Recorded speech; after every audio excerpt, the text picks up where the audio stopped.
The Pokemon TCG Scarlet and Violet set releases on March 31st, with promises of big changes to the game, including the new Terastalization trait of some Pokemon, comeback mechanics, and the long-awaited return of tournament-viable Stage 1 and Stage 2 Pokemon EX. This set has big Ruby and Sapphire era vibes, as these Pokemon EX were originally introduced back then, and that's considered one of the best ever eras of competitive Pokemon trading card game. I actually started playing all the way back then, and won the first ever Pokemon National Championship tournament in Mexico with a deck using Blaziken EX and Rayquaza EX. You can see how I love these cards. Some of the new Pokemon EX have great potential, others are quite average, and others are downright bad. If you want to support the channel, you can use code Tablemon to get 5% off at Potan Store for your online codes, 10% off for your sealed product at Flipside Gaming, and 20% off for your superfoods at Amaranthi. Or if you're looking to buy singles or sleeves, you can fill up your cart and close the tab, then click on the affiliate link in the description and check out. That way you can support the channel over at TCG Player, Card Market, and Dragon Shield. This video is sponsored by the Pokemon TCG deck building website PokemonCard.io. We were all wondering how the new terastalization mechanic from the Scarlet and Violet games, which allows you to change a Pokemon's typing completely and thus its strengths and weaknesses, would be implemented in the TCG. There was a lot of speculation and hope for it, as the C-moves mechanic from Sun and Moon were introduced as GX attacks in the trading card game, and those brought along with them a lot of diversity, skill, and interesting strategies revolving around them. Unfortunately though, the terastalization mechanic in the TCG is underwhelming to say the least. So far there's only two terastalized Pokemon, Gyarados EX and Arcanine EX, which both terastalize into their own self-boring types, Water and Fire. They do have a terastalization trait which protects them from bench damage, the exact same thing you can do by simply playing a Manaphy. Quite frankly, this is very lame, compared to the exciting mechanics we had in the past such as GX attacks or the current V-Star attacks and abilities, but in theory, that is supposed to change soon. There has been a tease about an upcoming Dark-type Terastalized Charizard EX card coming out in a future set in Japan. Most certainly our second Scarlet and Violet set. So I guess there's still a lot of room for interesting strategies and card effects for the Scarlet and Violet gimmick. However, we do have two powerful Pokemon EX to look at today, with the first being Miraidon EX. There are a lot of similarities between this card and the main Pokemon with Sword and Shield base set, Zacian V. Having a fantastic ability to search for up to 2 basic lightning Pokemon, and a very powerful attack doing 220 damage for 3 energy, it only gets better when paired with Regieleki VMAX, which buffs up Photon Blaster's damage by 30 for each transistor ability you have in play. There's great synergy between Miraidon EX's tandem unit ability, which gets more lightning Pokemon into play, and the benefit of having multiple Regieleki VMAXs out at once. But how do you power up Miraidon EX's attack, you ask? Well, there's another brand new card called Electric Generator, which functions similarly to an older card, Max Elixir, but is way more balanced. You get to look at the top 5 cards of your deck and attach any basic lightning energy you find there to your bench Pokemon. The bench Pokemon restriction is quite annoying, but Regieleki VMAX's free retreat can help with that. To start us off, this is what a solid base for Miraidon EX looks like, although there's many ways you can go about the list, and some cool tech cards you can add to try and counter the metagame, which we will discuss in a bit. We have Miraidon EX as the main attacker, fueling up the damage by up to 120 damage with the support of 4 Regieleki VMAXs. It's pretty unlikely you'll set up all 4 in one game, but 2 is enough to hit the key number to 180 to 1KO Pokemon V-Star, or 3 to reach 310 to 1KO Mew VMAX. Or you can use 2 on a choice build, that works too. Drapion V is exclusively a tech to counter Mew VMAX, while setting up. As you can see, Mew VMAX is a very big threat that you always need to be aware of. Radiant Greninja helps in adding consistency to the deck, and you definitely will have spare energy.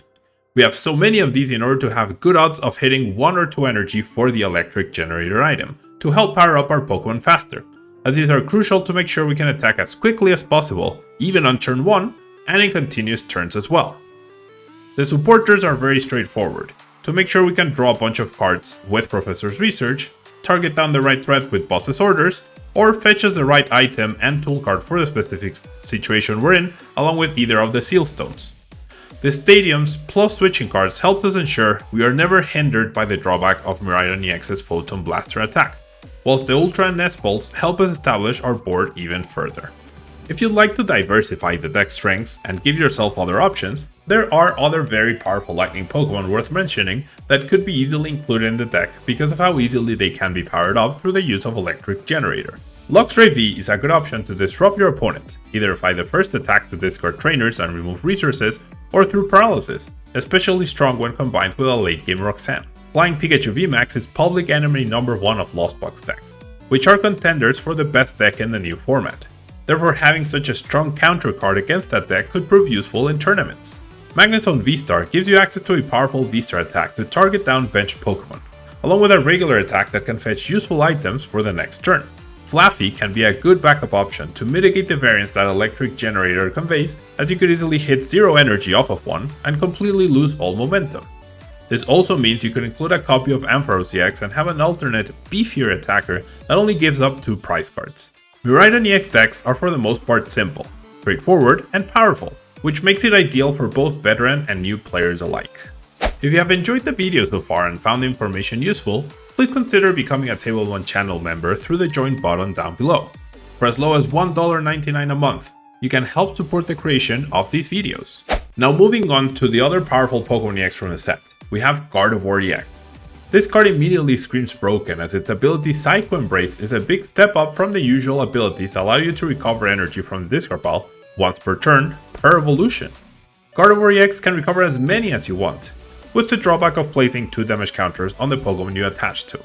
However, in the super fast-paced environment of the game, even after rotation, I was very skeptical about its true playability just based on the fact that it is a stage 2. Well, I am happy to say I was incredibly wrong. The deck already got 2nd and 7th at a tournament in Japan with over 3,000 players, and the list looked very cool. If you'd like to find out more about this tournament and its results, I did a video covering that, which is linked down below. First off, there's another Gardevoir card from Chilling Reign which features a fantastic ability in Shining Arcana, as well as a powerful Brainwave attack that synergizes perfectly with Gardevoir EX's ability. They also include a copy of the Mirage Step Kirlia, which can fetch other Kirlias from the deck with its attack, similar to Water Duplicate's Frogadier, from the incredibly powerful and very consistent Greninja Break deck. The other Kirlia's Refinement ability helps increase the consistency of the deck by drawing extra cards each turn. Finally, it uses a copy of Zacian V as a backup attacker, along with Cresselia to help heal off some of the damage from Gardevoir EX's ability. Once again, Radiant Greninja helps with the deck, and gets energy into a discard pile for Gardevoir EX to recover and power up. Of course, the damage can build up, and it nullifies the high HP of some of your Pokemon. But Emergency Jelly can be utilized and even activated by your own ability in order to heal your Pokemon. The deck will not immediately pose a threat until setup, but once it does, it can overwhelm an opponent by easily powering up attackers with unlimited energy. Gardevoir EX and Miraidon EX are polar opposites of a spectrum. Gardevoir EX is a complex stage 2 setup deck which requires time to get going, but gets progressively stronger as you set up all the pieces and the engine running. Miraidon EX, on the other hand, is an explosive and aggressive deck that can go off on turn 1, but as you use up Electric Generators, or you run out of switching cards, the deck can potentially fizzle out and struggle to close out games, whilst also having big 3-prize sitting duck liabilities on the bench. There are other interesting Pokemon EX cards from the set, like Banette EX, Koraidon EX, or Gyarados EX, but none of them scream super powerful and broken like these two, and they have also not featured much in overseas tournaments, even in the smaller ones.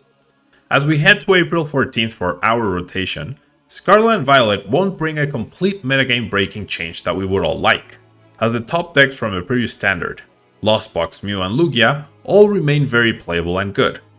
However, the cards and their design definitely sets a good precedent as to what to expect from the future Scarlet and Violet block, and I'm excited to see how they explore the Terastalization mechanic and other potential comeback cards in the future.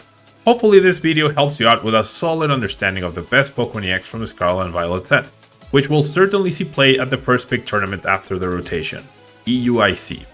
Thank you so much for watching this video. Don't forget to leave a like, subscribe if you haven't yet, and leave a comment if you found it useful, or if you think there's something I overlooked. Until next time!